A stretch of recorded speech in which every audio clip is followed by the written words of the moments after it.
cerita yang punya logika. Bagi yang tidak punya logika, skip aja.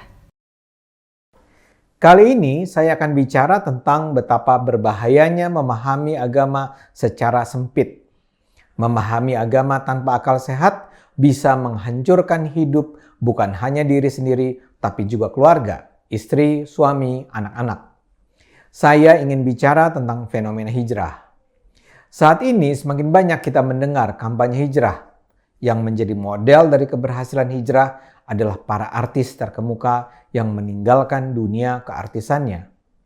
Dalih yang sering disampaikan adalah mereka berusaha mensucikan diri dari dunia lamanya yang bergelimang dosa.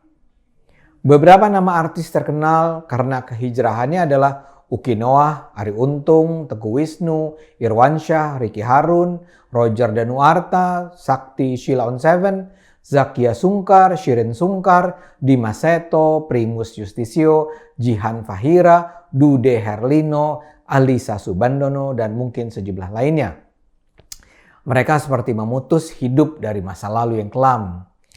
Mereka kini tampil dengan simbol-simbol Islami, aktif di pengajian, beralih profesi, fasih mengucapkan Assalamualaikum, Waalaikumsalam, Alhamdulillah, Subhanallah, Astagfirullah. Sebagian dari mereka aktif mendakwahkan keutamaan hijrah.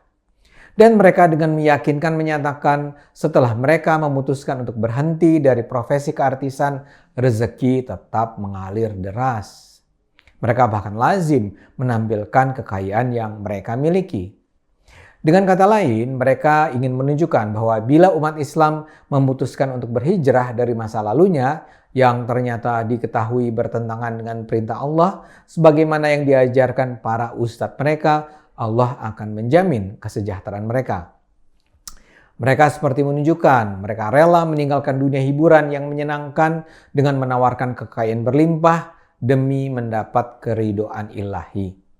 Sekedar catatan, kata hijrah sendiri merujuk pada peristiwa perpindahan Nabi Muhammad bersama sejumlah sahabatnya dari Mekah ke Madinah kira-kira 13 tahun dari masa kenabiannya. Perpindahan itu adalah keputusan yang penting, mengingat Mekah adalah tanah kelahiran Nabi Muhammad beserta keluarganya, namun terpaksa ditinggalkan karena Mekah dikuasai kaum musyrik yang memusuhi umat Islam. Peristiwa hijrah itu kini kemudian dimaknai ulang sebagai perpindahan dari kondisi kemusyrikan yang jauh dari perilaku yang sesuai dengan ajaran Allah menuju kondisi keimanan sesuai dengan perintah Allah dan Rasul-Nya. Dalam Al-Quran, kata hijrah juga berulang kali disebut dengan mengacu makna-makna seperti meninggalkan keburukan dan kemaksiatan, meninggalkan orang-orang yang tidak beriman, kembali kepada Allah dengan harapan mendapatkan hidayahnya. Sampai titik ini sih semua nampak baik. Manusia memang seharusnya meninggalkan kemaksiatan dan kondisi yang membuatnya menjauh dari jalan Allah. Masalahnya adalah bagaimana kita mendefinisikan kemaksiatan. Bagaimana kita tahu ini adalah jalan yang menjauh dari Allah. Kalau dalam kasus hijrah Nabi Muhammad sih kondisinya sangat jelas. Umat Islam ditindas di Mekah, maka mereka pun pindah ke Madinah. Sekarang kita kembali ke kasus para selebritis yang hijrah itu. Apa sebetulnya yang mereka anggap sebagai dunia penuh kemaksiatan? Kalau kasusnya itu untuk menghindari perilaku seks bebas atau obat-obatan, tentu saja itu baik. Namun kan cara terbaik untuk melakukannya ya tidak perlu dengan sama sekali meninggalkan dunia hiburan. Karena perilaku negatif itu walau mungkin banyak ditemukan di dunia hiburan, tidak sendirinya dong adalah sesuatu yang inherent tertanam di dalam dunia musik, film, sinetron, televisi, dan seterusnya. Mereka kan bisa saja tetap bergerak sebagai artis, tapi artis yang santun, tidak minum alkohol, tidak pakai narkoba, tidak free sex. Tapi masalahnya mereka berhijrah itu karena alasan yang lebih mendasar. Setidaknya sebagian besar dari mereka memang sudah menganggap dunia hiburan adalah dunia haram. Karena berprofesi sebagai artis adalah haram, ya mereka harus memutus sekali keterkaitan mereka dengan dunia hiburan. Syukurlah mereka ternyata tetap survive dan bahkan menyatakan jauh lebih makmur sekarang. Saya nggak tahu ya sumber penghasilan sekarang mereka apa, tapi yang jelas mereka makmur. Persoalannya, keberuntungan semacam ini hanya berlaku pada kalangan artis elit. Ini tidak berlaku pada kalangan lain yang meniru pilihan untuk berhijrah tersebut. Walau sering tidak masuk akal, ada banyak muslim yang memutuskan untuk berhenti dari profesi lamanya hanya karena mereka memperoleh masukan dari para ustadz mereka bahwa uang yang selama ini mereka peroleh adalah uang haram. Ini biasa yang terjadi pada mereka yang bekerja di bank atau bekerja di perusahaan yang dimiliki non-muslim.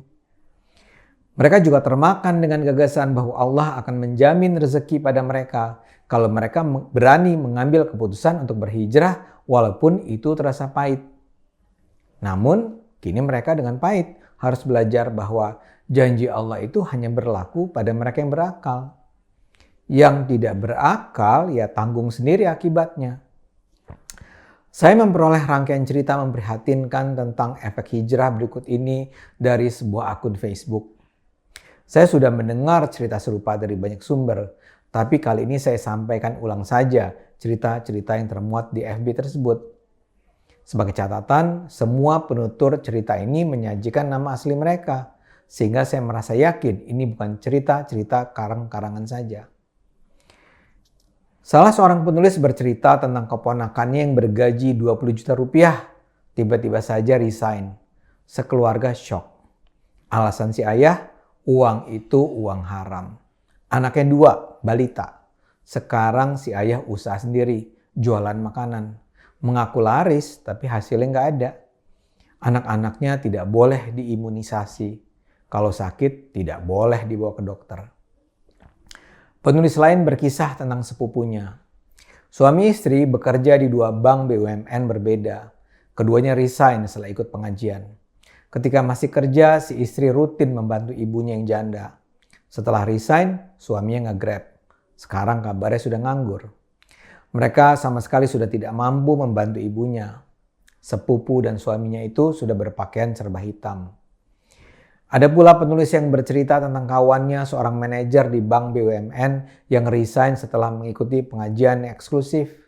Tidak lama kemudian dia mulai menjual seluruh hartanya hasil kerja di bank. Sekarang jualan martabak mini. Anak-anaknya dipindahkan sekolahnya ke sekolah yang dikelola kelompok pengajiannya. Akhirnya tragis. Dia jatuh bangkrut, sakit jiwa. Ada pula kisah tentang seorang pria yang setelah resign dari pekerjaannya, waktunya diisi dengan mengaji. Dia ikut ustadz berceramah ke berbagai tempat. Kebutuhan rumah dan anak-anak dipenuhi oleh istrinya yang masih bekerja. Tapi setiap hari sang suami marah pada istri karena bekerja pada kafir. Sang istri ngotot bekerja karena harus menafkahi anak. Sang istri juga dihina dan dibenci tetangga karena dianggap kafir lover. Ada pula yang bercerita tentang mantan atasannya yang berhenti bekerja setelah mendengar ceramah Ustadz Khalid Basalamah. Semula dia adalah manajer, sekarang jadi penjual bakso.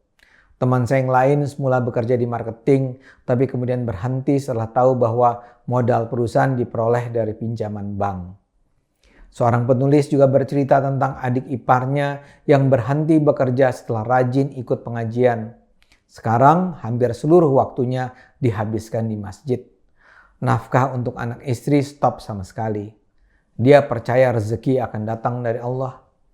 Anak dan istri yang sakit tidak diobati. Padahal dulu semula mereka pekerja ulet. Bahkan ada yang bercerita tentang tetangganya yang setelah hijrah melarang ada barang elektronik dan HP karena produk kafir. Setiap tahun punya anak, sekarang anaknya 6, hidupnya susah, menyalah-nyalahkan pemerintah. Mungkin masih ada cerita-cerita lain yang Anda dengar atau Anda saksikan sendiri. Tapi buat saya, ini semua menunjukkan betapa berbahayanya kampanye hijrah yang tidak melandaskan diri pada akal sehat. Berusaha menjadi lebih beriman tentu saja baik, tapi tanpa dilandasi dengan pemahaman agama yang cukup dan tidak dilandasi akal sehat, hasrat hijrah ini justru bisa menghancurkan. Mari terus gunakan akal sehat, karena hanya kalau kita gunakan akal sehat, agama akan membawa manfaat.